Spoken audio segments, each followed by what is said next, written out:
In the last class, we have discussed the concept of order of a reaction.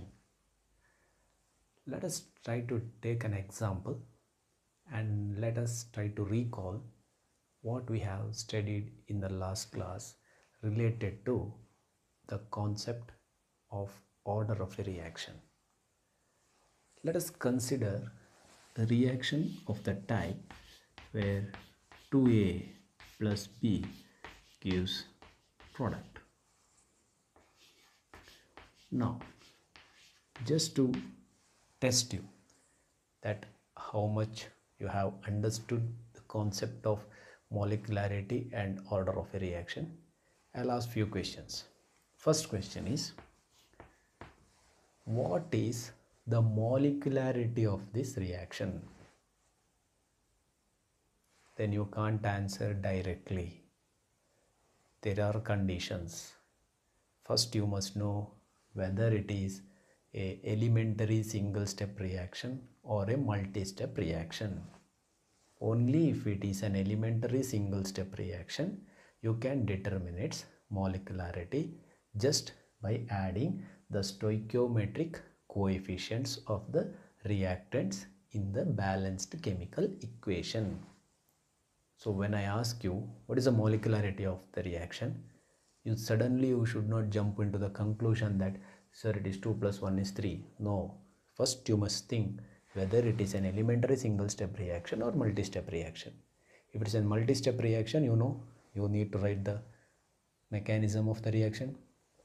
You have to see which is the slowest step and then you must write the molecularity. If it is an elementary single step reaction, then just you can add the stoichiometric coefficients. Now let us assume that this is a single step reaction. Now tell me what is the molecularity? It is 2 plus 1. Stoichiometric coefficient of A is 2, B is 1, so 2 plus 1, that is equal to 3. Molecularity is a theoretical concept. If it is a single step reaction, you can obtain the molecularity just by adding the stoichiometric coefficient. Second question, what is the order of this reaction? Can you obtain the order of a reaction by adding the stoichiometric coefficients of the reactant in a balanced chemical equation? No, because order of a reaction is not a theoretical concept. It is an experimental concept. First, you must write the experimentally determined rate expression. Only if the rate expression is given, only then you can find the order of the reaction. Let me assume that this is the experimentally determined rate expression for this reaction. Now what is the order?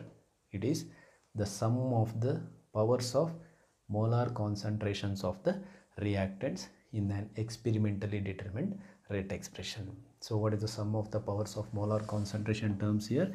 It is once again 2 plus 1 is equal to 3.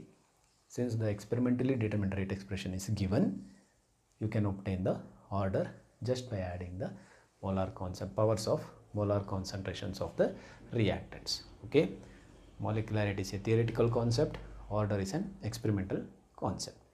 Third question, what is the order of this reaction when reactant B is taken in large excess compared to reactant A, B is taken in large quantity? So this one condition you must remember. In a reaction, if any of the reactants are taken in large excess, then the concentration of that reactant will almost remain a constant and the order of the reaction with respect to that reactant will be 0. I'll repeat once again. In a reaction, if any of the reactant is taken in large excess, then the concentration of that reactant will almost remain a constant and the order with respect to that reactant will be 0. My third question is, what is the order of this reaction when B is taken in large excess? So when B is taken in large excess, the rate of this reaction is written as rate is equal to K into molar concentration of A to the power 2. With respect to B, the order will be 0 because B is taken in large excess. So now what is the order of the reaction? 2 plus 0, that is equal to 2. Fourth question. What is the order of this reaction when A is taken in large excess? When A is taken in large excess, the concentration of A will almost remain a constant and the order with respect to A will be 0. Then what is the overall order of the reaction? 0 plus 1, that is equal to 1. So this one condition you must remember. If any of the reactant, if it is taken in large excess, then the order with respect to that reactant will be 0. Next question. How many times the rate of this reaction increases? How many times the rate of this reaction increases when the concentration of A is doubled? When the concentration of A is doubled. So we have this rate expression. This is the rate expression. Here the concentration of A is doubled.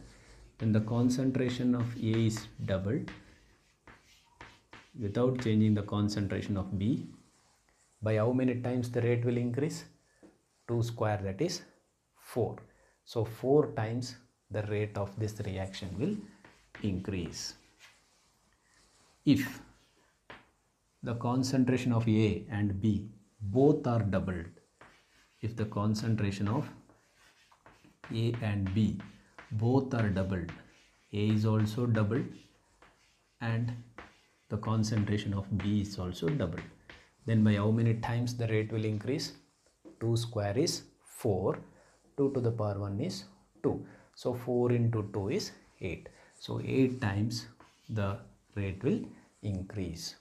So all these type of questions are very important for competitive examinations. Anyhow, at the end of this chapter, I will be making a separate videos for competitive exams. But now you must try to understand the concepts clearly. Only then you will be able to solve the multiple type questions that appears in your competitive exams. Is this point clear? Okay. Next, let us move on to the next topic, that is pseudo first order reaction. There are many reactions where the molecularity and the order of the reaction will be different. A reaction having different molecularity and order are called pseudo order reactions. If a reaction has order equal to 1 and molecularity 2 or more, then such reactions are called as pseudo first order reactions. What is pseudo first order reaction? It is a reaction in which order is 1 and molecularity is 2 or more. So then such reactions are called pseudo first order reaction. Let us take few examples for pseudo first order reaction. Let us take the acid hydrolysis of methyl acetate. This is methyl acetate hydrolysis in the presence of an acid. So it is called as acid hydrolysis of methyl acetate. If it is basic hydrolysis, then this will be a second order reaction. So it is very important to remember that it is an acid hydrolysis of methyl acetate. So when methyl acetate is hydrolyzed, we get acetic acid and methyl alcohol. This reaction is carried out in the presence of excess of water. Therefore, what will be the rate expression for this? Rate is equal to K into molar concentration of methyl acetate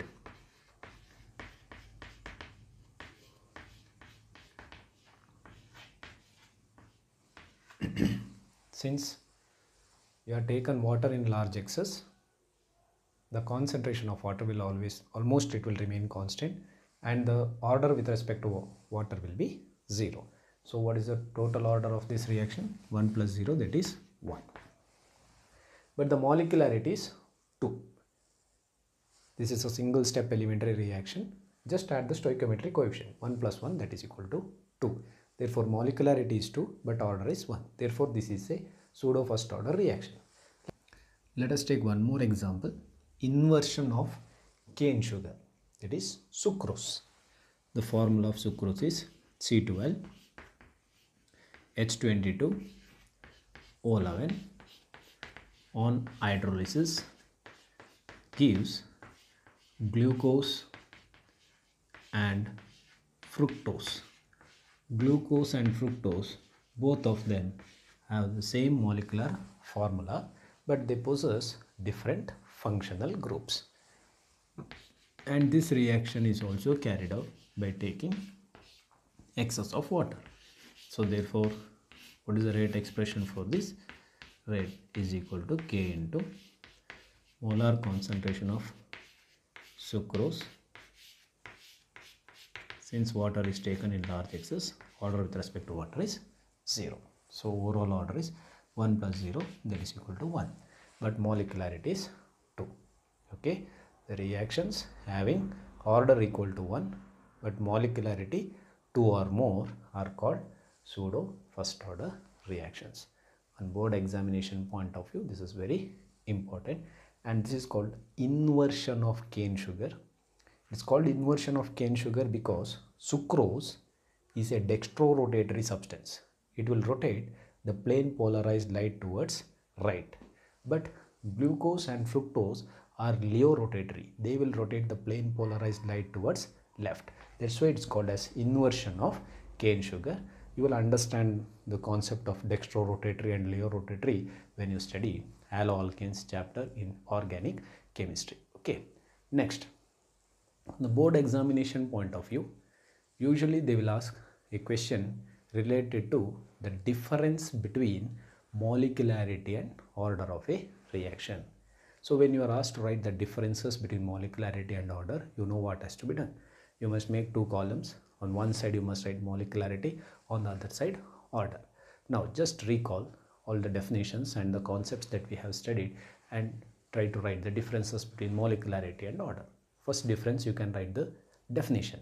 Molecularity is the number of reactant molecules that colloid simultaneously to bring about a reaction in an elementary single step reaction. Order is the sum of the powers of the molar concentrations of the reactants involved in an experimentally determined rate expression. Second one, molecularity. It is a theoretical quantity. Order, experimental quantity. Third one, molecularity can be determined by balanced chemical equation. Order cannot be determined using balanced chemical equation. Fourth one, molecularity of a reaction cannot be 0, fraction or negative. Order of a reaction can be 0, fraction or negative. Last difference, molecularity of a reaction cannot be more than 3, but order of a reaction can be more than 3, right? What is the fifth difference? Molecularity of a reaction cannot exceed 3. Order of a reaction can be more than 3. So these are the few differences between order and molecularity of a reaction. Okay. Next, we will study the concepts related to the rate constant of a reaction. Next, units of rate constant.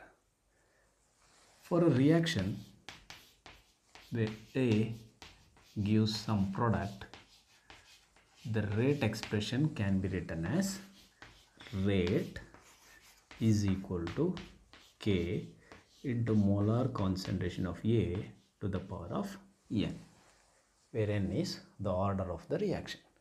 What is this K called as? Rate constant, velocity constant, or specific reaction rate. Now, if the molar concentration of A is 1 molar, then what happens to this expression? This expression will become dx by dt is equal to K into 1 to the power of n, that is equal to 1. So we get rate constant is equal to rate of the reaction. Dx by dt indicates rate of a reaction. This K is rate constant. So how you will define rate constant? Rate constant of a reaction is defined as the rate of the reaction when the molar concentration of the reactant is unity. Rate constant of a reaction is defined as the rate of the reaction when the molar concentration of the reactants is unity. Now, how to get the unit of K? We can write this expression as K is equal to dx by dt, and this term comes to the denominator.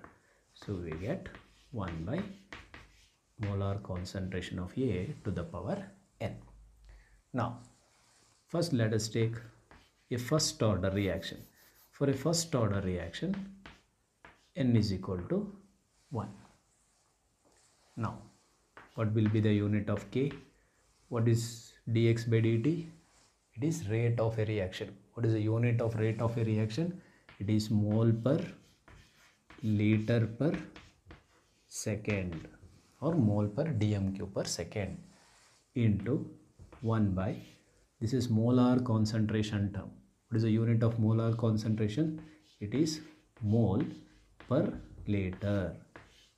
Value of n is 1. So if you simplify this, we get mole per liter per second. When mole comes to the numerator, it becomes mole inverse. Liter inverse will become liter. Now simplify. Mole inverse will cancel. Liter inverse liter will cancel. Remaining is second inverse. So what is the SI unit of rate constant of a first order reaction? It is second inverse.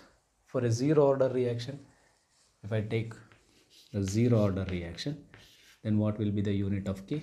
K will be equal to constant rate of a reaction term, that is mole per liter per second into 1 by concentration term is mole per liter, and what is the value of n? It is 0. Anything raised to the power 0 is 1. So 1 by 1 is 1. Remaining is mole per liter per second. So what is the SI unit of rate constant of a zero order reaction? It is mole per liter per second. Rate of a reaction also has the same unit, mole per liter per second, and the SI unit of rate constant of zero order reaction is also mole per liter per second.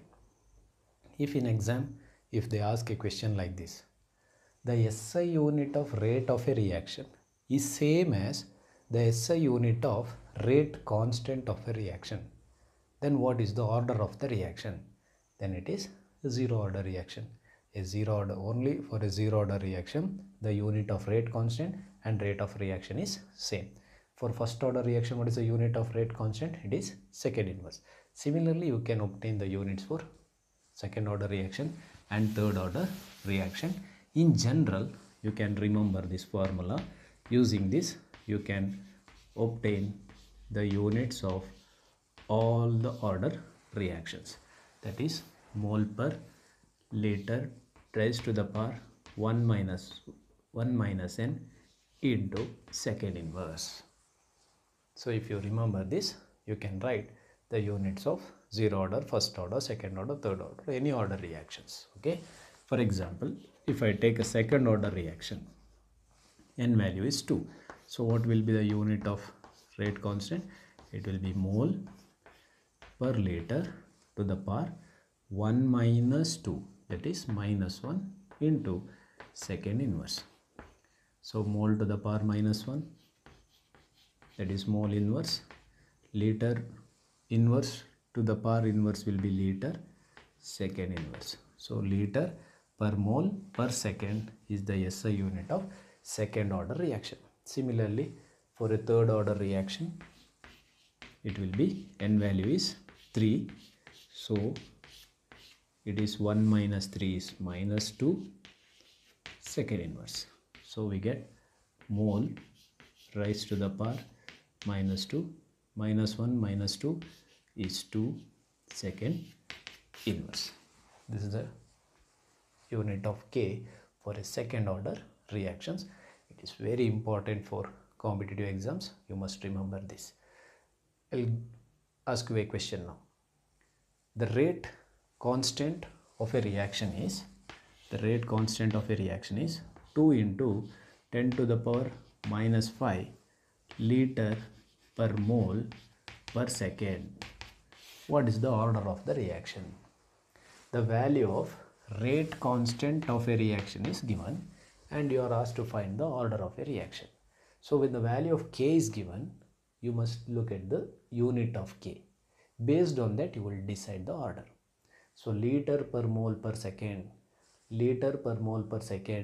is a unit of a second order reaction. Therefore, what is the order of this reaction? It is a second order reaction.